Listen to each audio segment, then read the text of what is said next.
はい、始まりました。わっくんです。今回紹介するのはこれ。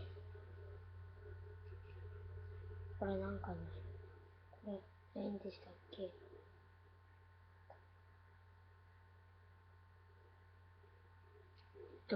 アメリカのですね。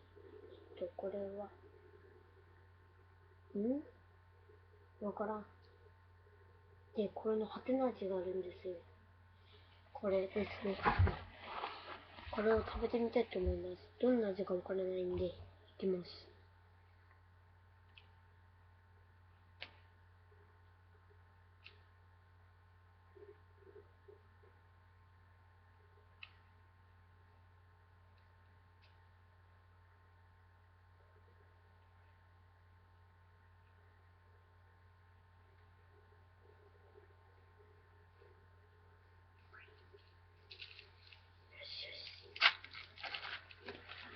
はい。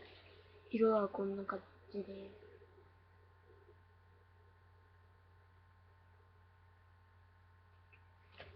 食べてみたいと思います。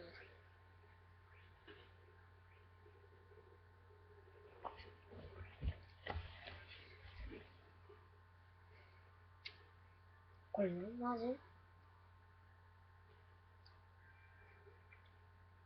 ミントみたいな。ミントかサイダーぐらいかな。まあ、今回はこれで終わりたいと思います。また会おう。バイバー